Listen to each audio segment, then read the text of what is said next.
This time on Graveyard Carz, we're wrapping up the 340 CUDA, installing the panels and doors on the 70 Hemi Charger. Mark trains Allysa on assembly line markings, and there's a special surprise in store for the ghouls. Coming up on this episode of Graveyard Carz.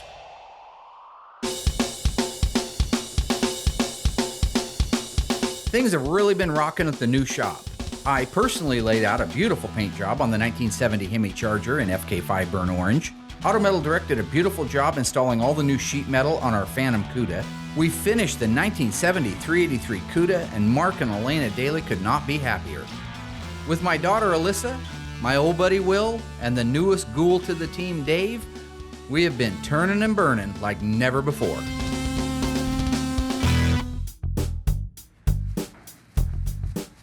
So I had the guys working on this a little earlier, trying to do some of the edges and stuff so we could primer it tonight. Have you looked it over? No, not yet. I'm just getting the mask I'm already right feeling now. stuff I don't like. Feeling stuff I don't like. Right now we're working on a 1971 Plymouth Barracuda. This little car started life with a 318 and an automatic. The owner wanted a 446 barrel car, so he has commissioned us to build him a tribute 1971 CUDA 446 barrel 4-speed in Winchester gray. And it's great having Will back. He brings a lot of skill sets to Graveyard Carz that we need. He's got a great work ethic.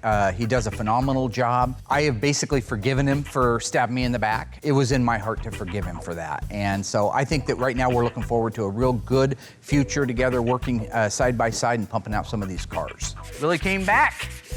It's like the prodigal son. Oh, man. I don't know if I'd go that far. I told him when he left. I said, you'll be back. You know what I'm saying? He'll be back. He's back. Pretty sure you didn't say that. I'm sorry? I'm pretty sure you didn't say that. I didn't say you'd be back. I don't think so. While he's working over there, I don't want to say anything he can hear, but, you know, when the guy comes kind of, not crawling back, but, What's that? No, I didn't come crawling back on my hands and knees. Mark called me, needed a good painter to come work for him, and I came back. Did you get the inside of the headlight door on that side? No, I'm still trying to get it passed up. Oh, okay. It's weird because you started whispering. So we have a lot of banter. He's basically mini-me. He's kind of a heavier version of me, you know, but he's a mini-me. So everything, all the humor and the comedy and the things that I snap, he can snap right back. So we have a lot of fun. I'm saying, yeah. How do you tell a friend no? Why are you whispering, boss? Talking to this guy right here, I'm talking to him about having to sand this right here and how important it is. Because if you don't, didn't I just say that? So anyway, it's cool because me and Will go back a long ways. 1997. 97. Holy cow. Wow. I know. I'm almost 40. And you just graduated when you started working for me, Yeah. right? God. So you were 20. They held them back a couple of years. They did not. While Will is finishing the block work on the 71 Barracuda tribute car, I'm gonna go up front and check in. I understand that all the appliances are here now from our friends at One Fat Frog. This is so cool. The main idea behind having all the appliances and having the ability to cook here and to be able to have the theater here, it's so hard to get all the guys together to film. I mean, we're burning on getting cars done. What happens is, it's a Saturday, we're filming, noon comes around, everybody's hungry. This guy goes to this restaurant, this guy goes to that restaurant. 3 or 4 hours later, we've lost half of an afternoon. I think it's good for morale, I think it's good for productivity, and I think it's just a really cool thing to be able to add to the Graveyard Car experience.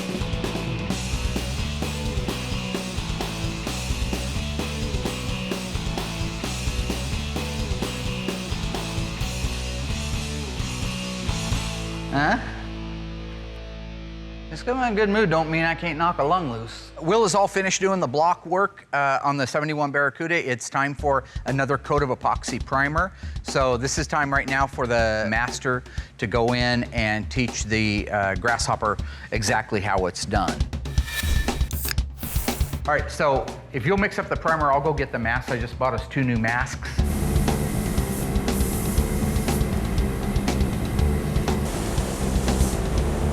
Well, inside the paint booth, I give hand signals, all right? So that's what that's about. When you see me doing this or this or this, I'm giving hand signals like they would in top jet fighters when they can't use communication because they don't want the enemy to overhear it because they're eavesdropping on their conversation. So they'll go like that, means go up, or you know, like when they're bringing them in, they'll go like that. So I'm saying, bring it home, So basically all of my hand gestures have a meaning behind them, and he'll learn those. It probably looks like I'm a little bit different out there when I'm doing that, but I think he'll learn some of the different hand signals and find that they're very useful. The hand signals, this is field goal, this is safe, they mean nothing. So whatever he's doing with the whole, hey, they mean, you know, this is a rooster.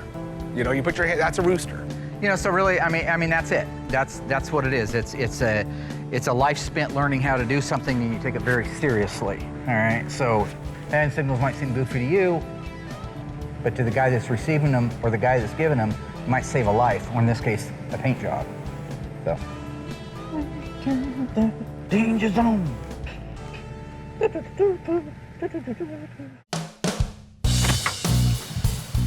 Oh, good. Nice. Good there. You just kind of want to go through and make sure. Structurally sound. Yeah. Now that the epoxy work is done and it's curing in the booth, I want to be able to take our parts guy out and show him what's salvageable and what's not salvageable about donor seats. Royal used to do upholstery, believe it or not. Really? Yeah. He's like Forrest Gump. Yep. He used to do everything. Full of everything. He hung out with the president. He played ping pong. Yeah. Yeah.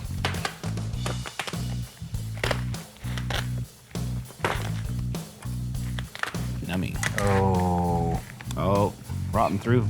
and bugs.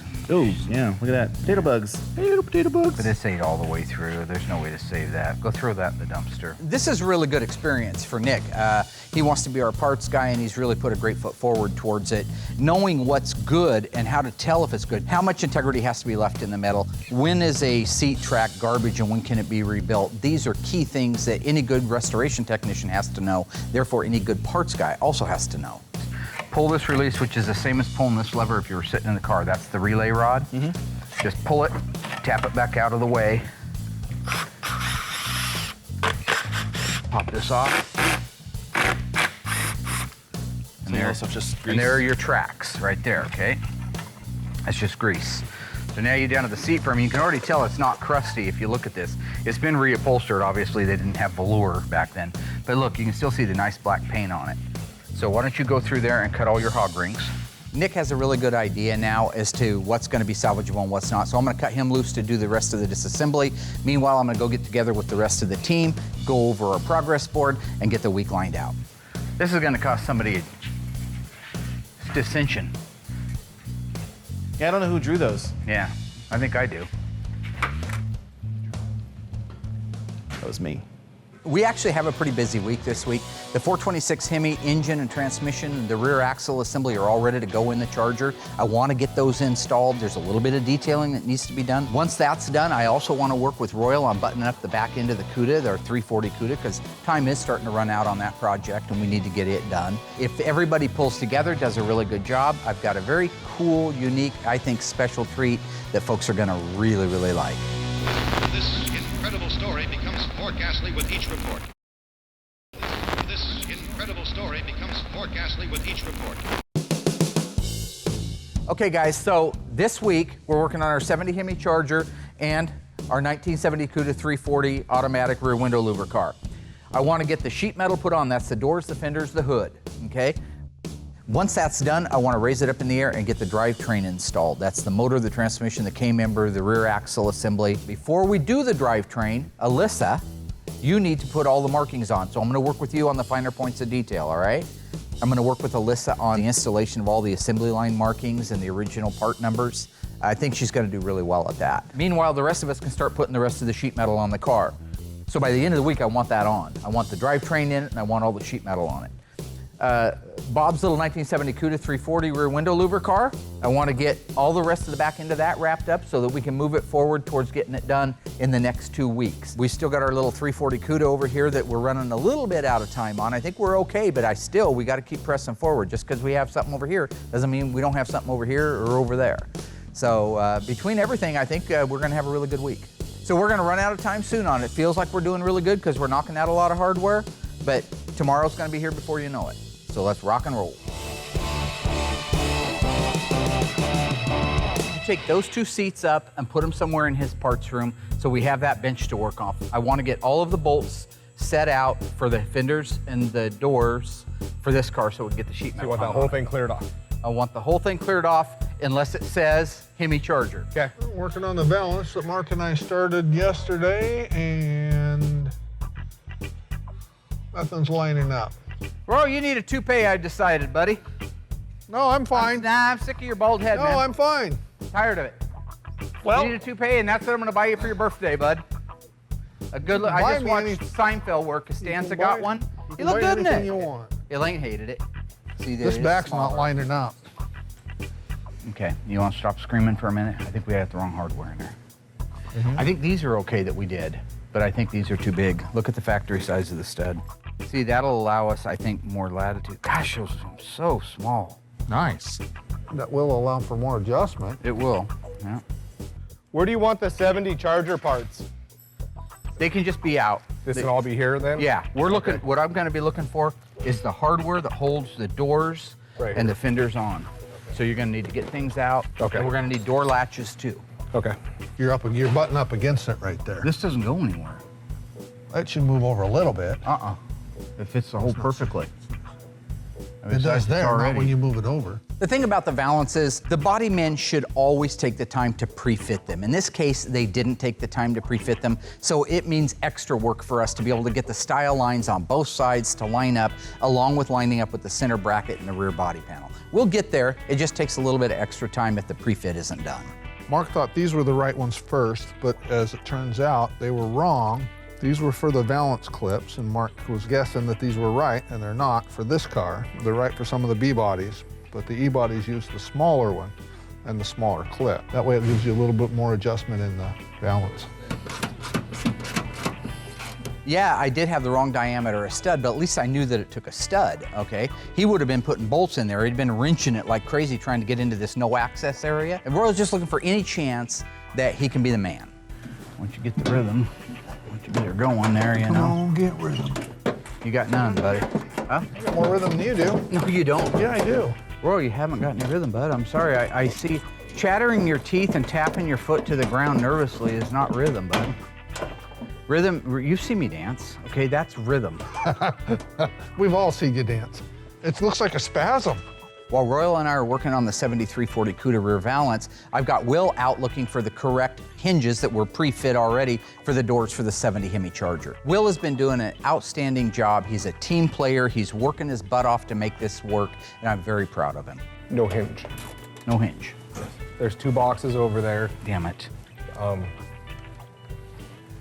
but not a hinge. Okay, this is exactly the way you don't want to start a week. Missing a door hinge, missing a bolt, because today it's just those 2 little things. Tomorrow somebody will have misplaced the engine out of the Challenger. Let's go for a walk. Which years of the Plymouth Roadrunner came standard with wheel opening moldings? 1971 to 1973, 1972 to 1974, 1971 to 1974. The answer coming up after the break. This incredible story becomes more ghastly with each report. So which year of the Plymouth Roadrunner were the wheel opening molding standard equipment? The answer is C, the 1971 to 1974 Coke bottle style Plymouth Roadrunner. It has been established that the unburied dead are coming back to life.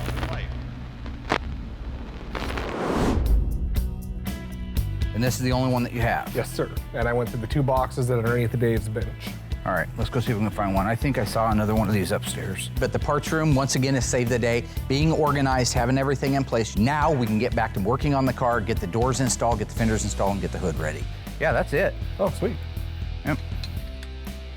Left and a right. Look at that.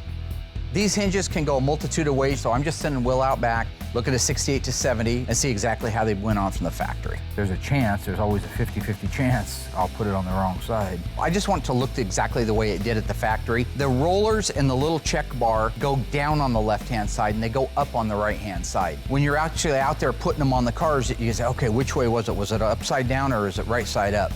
Are those still pretty accessible with the dash in? No. You don't set these now, you're screwed. You know, Will brings up a good point. You can put something together and it'll work, but if it's not correct, in many cases, you'd have to go back and take half a car apart to be able to get access to them. So taking your time and making sure that it's right the first time will save you time down the road. You said the driver's side went down? The passenger side goes down. The passenger side goes down. Yes. Just to be sure, you want to put those in? And I'll run out and take a quick look. They're on the bottom. He's crazy. He just walked out and looked at one. They're on the bottom, like I said. That's what I said. Screw you. I said they're on the bottom. What the name of? Rewind it. I said it was.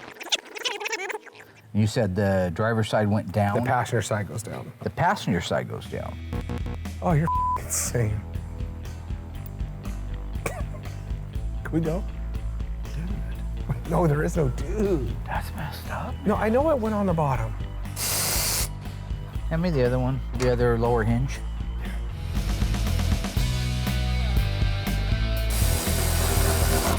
All right, let's try to hang the door and see what we got. Roy, you give us a hand with this door real quick, bud.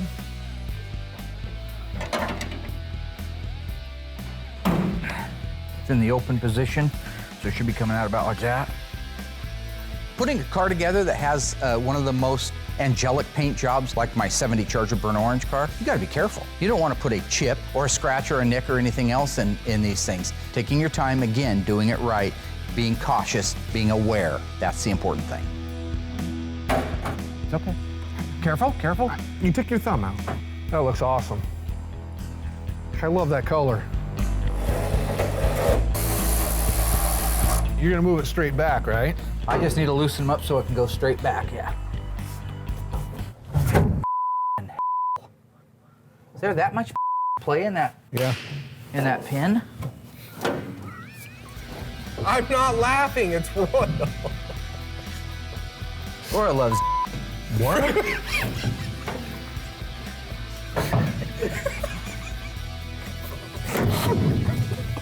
God. Great. Hey, you're wrecking animal. Settle the down. Don't push it open, you'll keep Go get that blue rag. you'll chip it.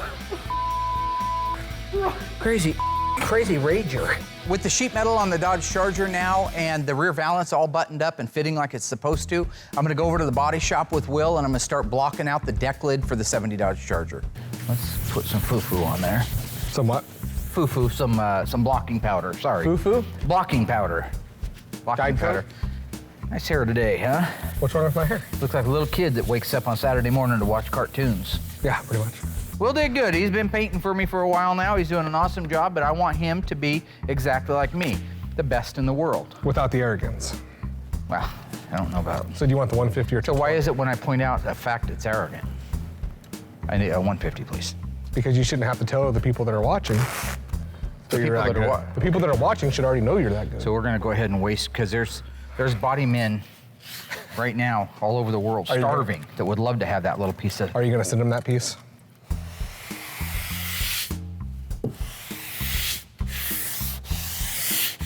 Well, it's cutting down nice out here. It's not cutting down so nice in there.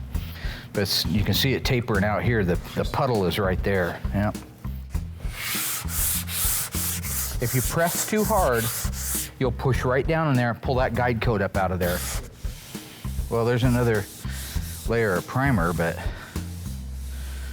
just so maddening. First eyewitness accounts of this grisly development came from people who were understandably frightened. Because of the obvious threat to untold numbers of citizens, this station will remain on the air day and night.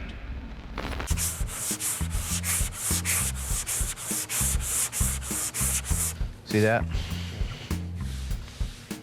Just low as hell in there.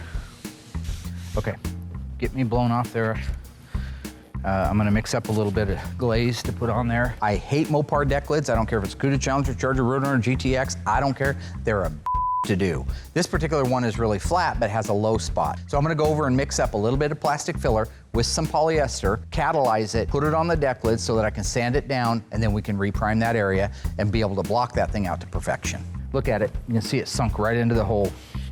I'm not sure the exact reason behind these deck lids being so possessed. I don't know if it's because there's not much in the way of reinforcement between the inner structure and the outer, if they stretch over the years, if they've been popped before and we just don't know it. I don't know what contributes to it. It is a phenomenon. We want to feel a high spot there, not a low spot. Now look at look at how it fell into it. That's how deep that was right through there. And we're just gonna barely let the block touch that mud.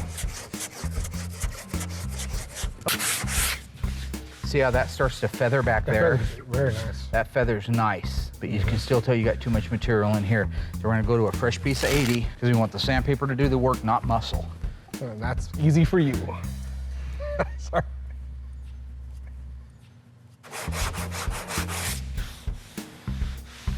Now feel that.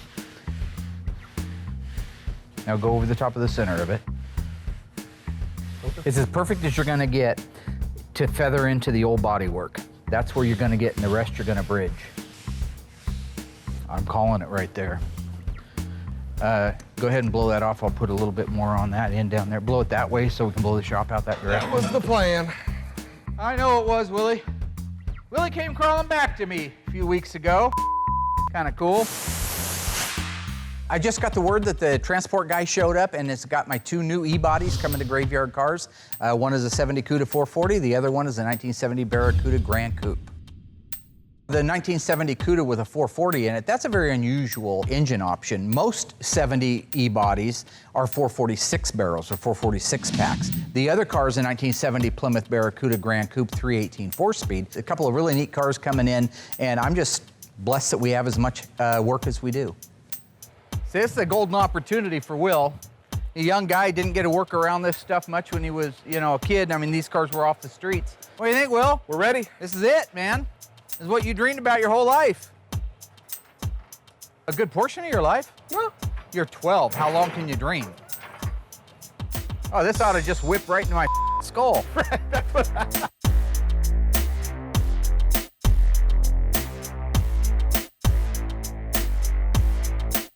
Can you grab the stringo? Grab under the back, and let's put it next to the Hemi CUDA. You don't hear that in every parking lot in America, do you? Put it next to the white Hemi CUDA.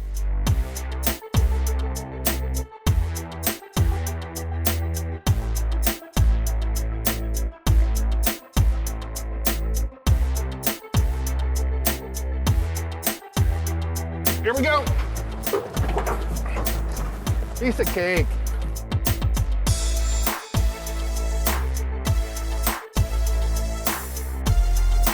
You could have got a 383 and a 4-speed with air, by the way. Oh, you could? You couldn't get it in the 440, the 426, I mean the 446. Still think it's a... You should be learning this I stuff. know, but you shouldn't be exhausted by it. The second you get all crazy with everything. Why is rattling off a series it's of not VIN rattling, number? it's being ridiculous. Well, I'll make sure I stop the next cardiothoracic neurosurgeon when he's rattling off to the nurse what he'd like to have in the way of utensils to do surgery. Yeah, it's exactly like That's it. nothing like it. Okay. Sorry, I know my stuff. I apologize. There's nothing about, no reason to apologize. Would you prefer I just said the yellow car?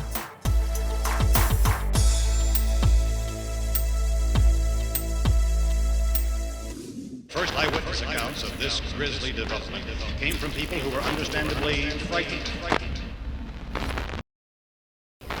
They're coming to get you, Barbara.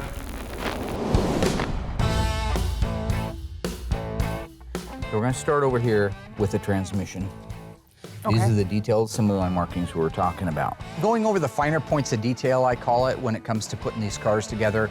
The assembly line used paint, daubs, and markings to be able to let the guys down the way know what was done on a particular car. This is fascinating stuff. I find it's fascinating. If she does, and she takes this under her wing and she really enjoys what she's doing, I'll be able to step back, move over to another section of the shop, and turn that over to her. So I hope that she's as excited about learning it as I am about teaching it to her. These are the things, the history of the car, the finer points of detailing, we'll call it. That's going to be your job. Why did they do these? Is it just a mark that they got done? Or? They're like the transmission's been bolted down, the fluids are filled, the shift rod's been adjusted. These are all markings for the final inspector at the end of the assembly line. All these alphanumeric codes that you see, they correspond to markings on the engine and the transmission. So these markings are going to be different on every car? Yeah, if we were doing the 70 CUDA, it's going to have an 8 3/4 rear end, it's got an automatic transmission. Those markings are a lot different. Teaching the fruit of my loin how to follow in my footsteps. My seed. I'd like to be not referred to as those things, please. Good enough. Daughter. So why don't we work on, looks like to me like the X is gonna go on after the numbers go on. Now here he's got it in 2 places. This is usually where I see it, right through here. Okay. So I don't know why this has 2 unless this is an example of somebody just going bat. See these numbers? These are the size and the font. So what you'll see right here is I have those same numbers. Okay. How do you know what numbers to put on that transmission? The book. Okay.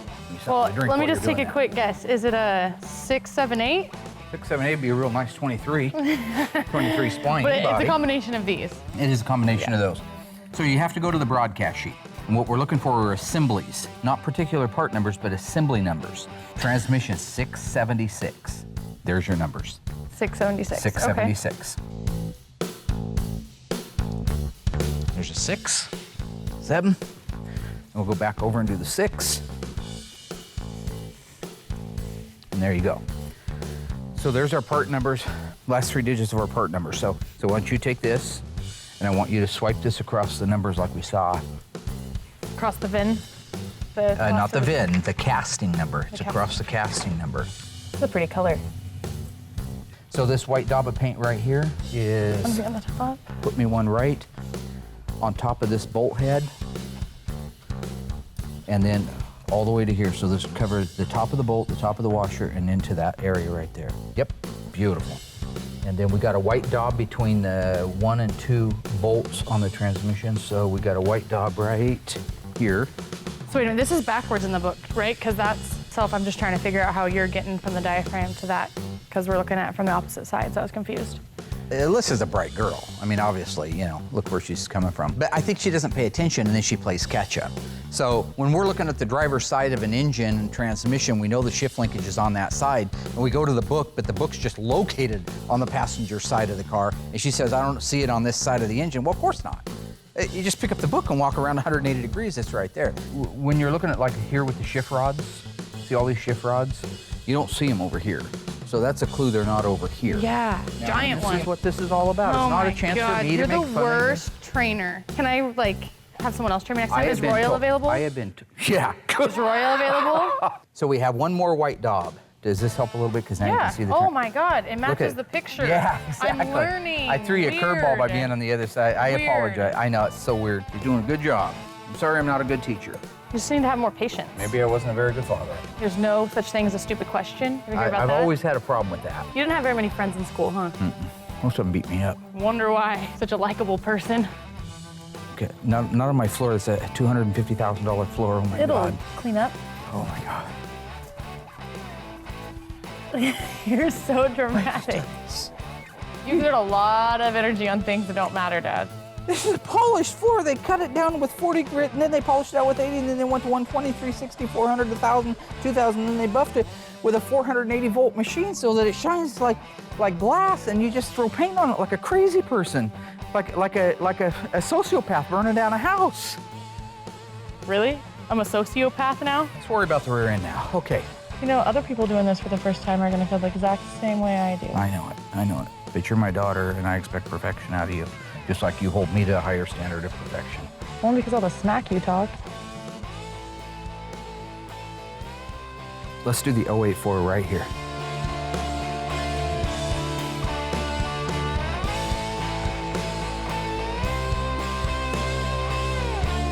Schlop it.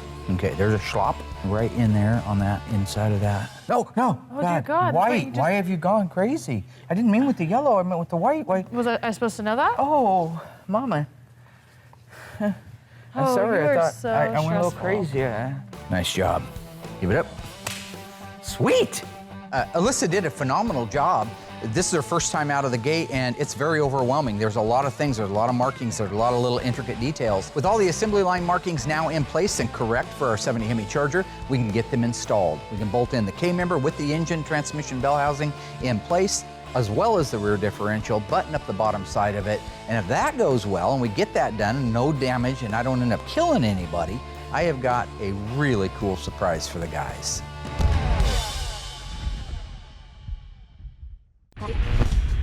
True or false? The 1968 to 1970 Plymouth Roadrunners were not available with wheel opening moldings, not standard or as an option. The answer coming up after the break. This incredible story becomes more ghastly with each report. So, true or false? The 1968 to 70 Plymouth Roadrunners were not available with wheel opening moldings. The answer is true. Oddly enough, you could not order an RM package any Roadrunner, 68 to 70 hardtop, post, or convertible with wheel opening moldings. However, in a twist of irony, in 1971 to 1974, they were standard equipment. Because of the obvious threat to untold numbers of citizens, this station will remain on the air day and night, day and night.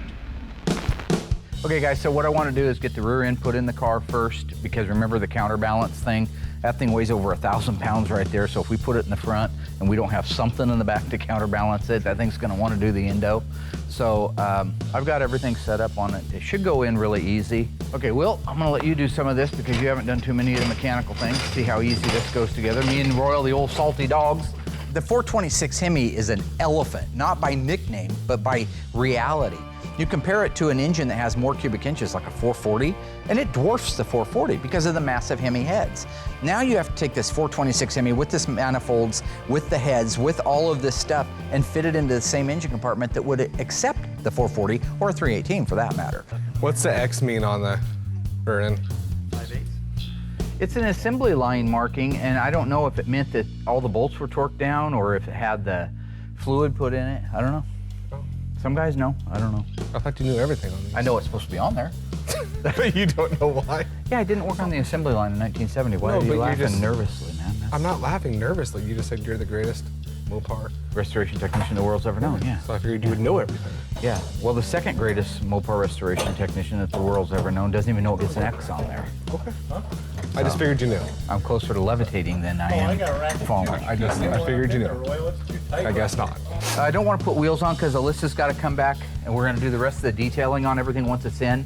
So like the leaf springs get a swab of white at the front, they also get a red to show that they're actually tightened down into place. Okay. This gets a 2-inch red band around it. Would you like to know how come? Yeah. Yeah, because all styled wheels that you can see through, such as the 15.7 Rally, not the dog dish, but the 14.5 road wheel, all those that you can see through had to show red on the back of the drum. And yet you don't know why X is on the back of the rear. It is either because it's full of... That's not huge, my man. It's huge. I just don't understand. This is the original, as your folks say, original. My folks? Yeah, this is the original pistol grip shifter out What of the folks is car that? the owner's father drove for 30 years. Most people would have just put the new aftermarket one in. I sent this out, spent $300 having it perfectly re-chromed. Because I have what? Because a customer asked. Oh, A heart. yeah, it ain't that big. This is the moment of truth. It's a tight fit. You put that engine in there, you do it without damaging anything, we win. You damage the aprons, you drop the engine back out, we take it over to the body shop and start back over. Okay, the fronts need, I don't know why you guys give up there. The front needs to come this way here. Okay, right there. So, okay, we're just gonna put it in the car. Oh, we are? Not in the car out in the parking lot. Oh, shit. I wanna put it in this car. And watch Will, he wants to push it into the traffic. No, I barely, there's no f***ing traffic. The front's really straight, but the back needs to go over. Yep, I like it. Keep coming. So this is where I think we need to come. We need to come farther with the motor so we can get into the wider part of the second. Because Okay, I understand. I don't want to. I actually think it gets narrower at the front, but I think we're good there, Royal. Looks good over here, barely. barely good over here. That's crazy. Look at that thing fitting there. Look at that. That's insane. Hold up. Does it need to go back? Two in the shorts. It needs to go back about an inch. About an inch. Is where we'll be in. Okay. Hold up. There you go. Hang on Hold a it. second, Mark. I gotta get this tape off. Okay. Go back up a hair. Oh, That's bad shit. Why did you go crazy? What are you talking I'm about? talking about he wanted to go up just a little bit, and you that Hey, big wait. old cement forearm of yours just went. Gentle, finesse. You ever play ping pong? What that? What that? No. What that? No, never. You ever play pool? Put a little bit of English on it? Be sound. Be sound. But because this, you're not gonna walk up to a pool table with a cue and just start bashing balls like Bam Bam from Flintstones. I don't play pool. Basically, everything went great. The Hemi engine's massive, so getting it edged just so slightly right in between the frame rails takes that many guys to do if you don't want to scratch everything up. But now everything's up into place. They're bolting down the rest of the K-member bolts. All that's left is fasten all the things together that we've got ready to go together in the suspension. We're ready to let it down and start putting the rest of the car together. The guys did a phenomenal job over the last few weeks. I think they're gonna like the reward that I brought for them. I know that I'm excited as can be. I think they're gonna be equally as excited. Guys, Sand in your eye, check it out. Come here. The thing is when you got Form light, nice little line right here. You have no idea how cool this is. It has been established that the unburied dead are coming back to life. First eyewitness accounts of this grisly development came from people who were understandably frightened. Guys, sand in your eye. check it out. Come here. The thing is when you got Form light, nice little line right here. You have no idea how cool this is. What is it? Who is it? Another project. Just what we need is another project.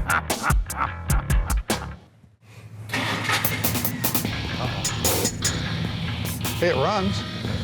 That's our right direction.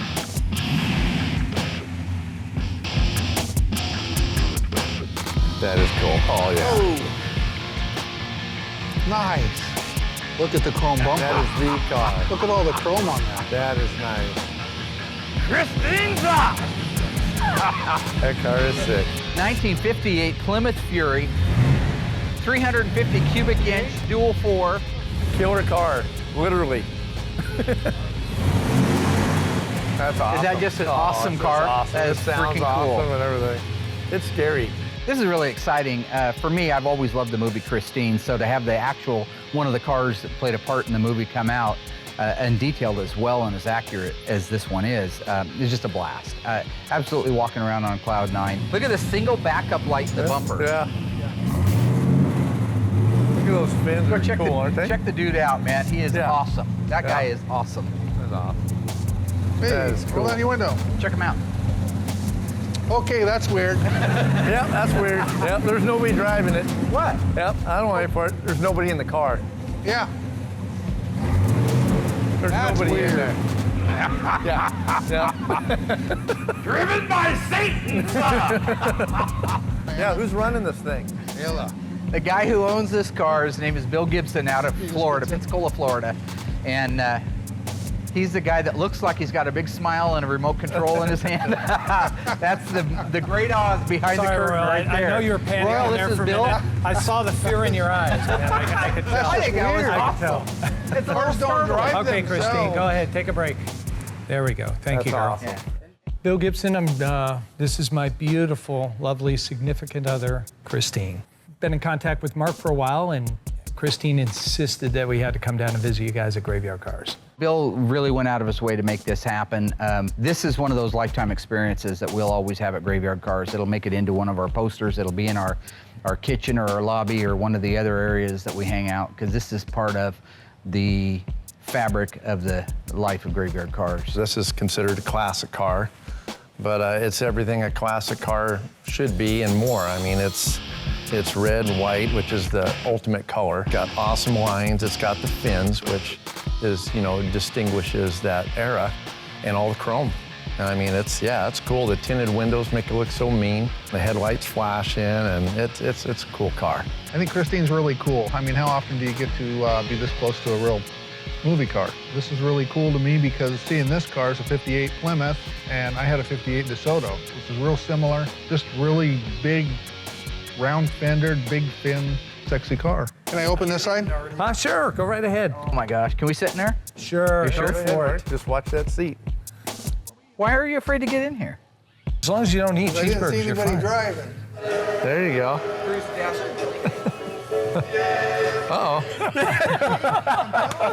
But when that seat started rolling forward, the expression on his face was priceless. That was awesome. I need, Hey, it's on fire. It's on Is it supposed to be smoking like that? Can I get out now? call y'all. Yeah, it's all fun and games till the 52-year-old high cholesterol guy flops. I got medical problems, man. I know everybody wants to make it like it's some funny thing that I actually freaked out when the seat started moving. I knew it was going to move. Of course you didn't. Show me under the hood. Now, Oh, the sure. original Christine had a 350 cubic inch dual 4. Is that what this has? That's correct. The 350, It does have that? And it does have this. Oh, I thought for sure it was just a motor. I didn't know It's you. a 318, 350 Golden Commander, 1 year big block Holy that did it. crap. That is a Golden Commando motor. Oh, that is beautiful. The book originally came out with listing Christine as a Fury, a special order Fury, red and white. This is actually a Belvedere, which was one model below the Fury itself. I think in the book, Stephen King wanted to call it a Fury because of the name, so they made it look like a 58 Fury, but 58 Fury only came in one color. Fury, of course, was a buckstone beige with a white top. There's a limited production, a little over 5,000 of them, so they were all painted the same. So in order to do this, you cannot order an actual Fury, so a lot of people who wanted the red and white combination would just step it down, order the Belvedere, order the Sport Tone Special, and all the little addition. The bumper wings were an added option. The 350 Golden Commando, which was a rare motor, actually Plymouth's first big block, one-year motor. And that could be ordered if you can get something like that. So they could sort of do those things, those options back then. To commemorate the visit of the world-famous Christine, I decided that I would actually get the DVD on Blu-ray, set it up in our theater, and show it to the guys. Bill also had a surprise for us, and that was all of the stars of the movie actually signed the inside of the deck lid, so we got to see what everybody wrote. Don't eat in this car. I could miss that one. Yeah. I'm sure she'll be glad Can I drive to it? ride her live. Yeah, we'll let you drive it. Well, we'll have to ask her first. I don't think. I don't know if I'd sit in that seat again.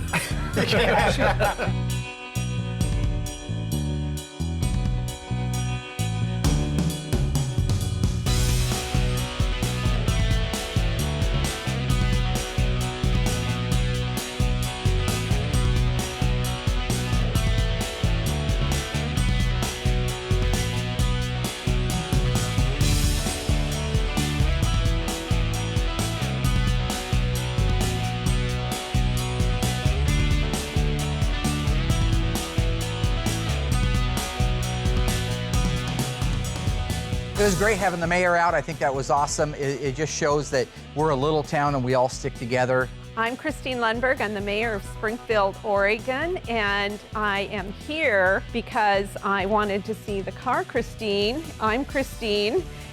I mostly know Mark because he volunteered to have cars at our Christmas parade, Well, which I'm is a celebrity.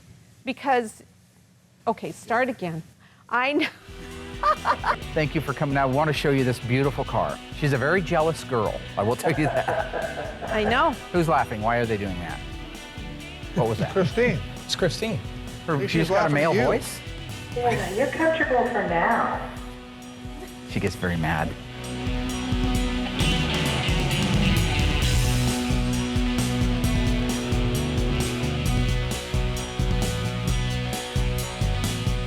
As I drive Christine down the road, it's really cool to be able to reflect back and know that we had a really good, productive week. We got our 1970 CUDA back end all buttoned up. I got to spend time with Allysa and teach her how to do the assembly line markings on the drivetrain for the Hemi Charger. We got the fenders and the doors installed and aligned on our 1970 426 Hemi Charger. We got the drivetrain installed to perfection.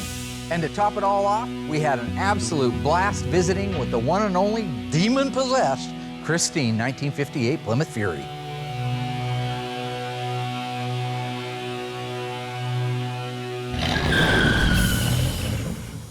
Next time on Graveyard Cars. The team struggles to work with aftermarket parts. Allysa gets her hands dirty. And the ghouls team up to tear down two cars that are worth more than their lives. Coming up next time on Graveyard Cars.